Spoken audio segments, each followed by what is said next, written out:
The Hindu religion doesn't have this forbidding tone.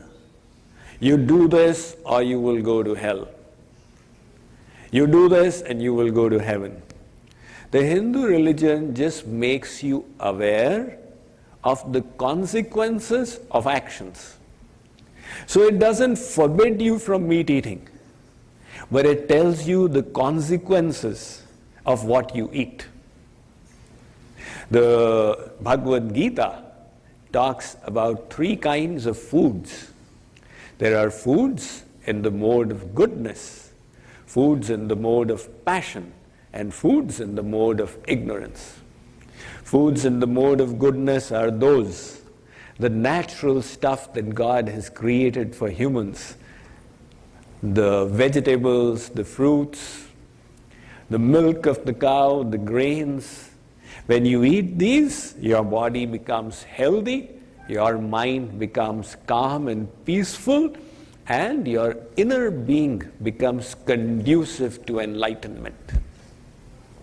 So you experience peace, contentment, and satisfaction through the mode of goodness. And then these same foods, when they are cooked with the idea of gratifying the palate, in other words, too much of chilies, too much of salt, too much of sugar, too hot, too cold, extreme. Now the intention has changed. I wish to enjoy my food.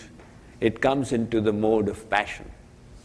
When you eat foods in the mode of passion, this inflames the material desires. It sends the mind into a spin. I want this, I need this, I have to do that. So the person becomes agitated. And then the Bhagavad Gita says there are foods in the mode of ignorance. These are dry foods, these are stale, putrefied foods, intoxicating foods, and all the non-vegetarian foods. When we take these, it increases our anger, the inclination to violence, laziness, indolence, the darkness that envelops our soul. So the Bhagavad Gita and the scriptures tell us, look, this is the consequence of what you eat. Now you choose. But remember, whatever you choose, ahar shuddha sattva shuddhi, whatever you eat will have a consequence upon the mind and the body. That's the proper way of doing it, isn't it? Now, interestingly, many people are unaware, but the early Christians were vegetarians. The history of Christianity informs us that the early Christians were vegetarians. When Christianity first spread into the Roman Empire, if a Christian was caught, they would take meat and push it down their throat just to annoy them. However, when it got adopted as the official religion of the Roman Empire, at that time, meat eating became allowed by the law.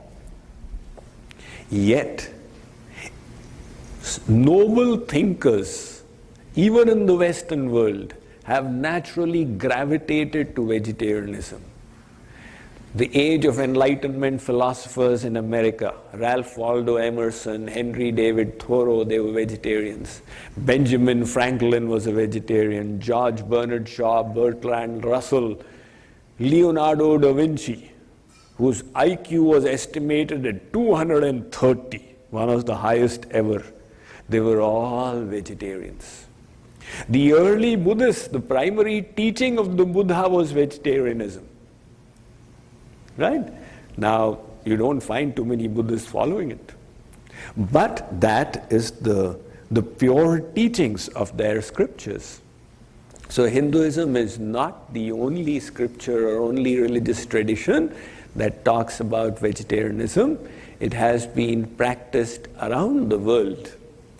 And slowly, slowly, the Western world is also coming to this realization that, wow, vegetarianism is such a boon, and they are linking it to good health.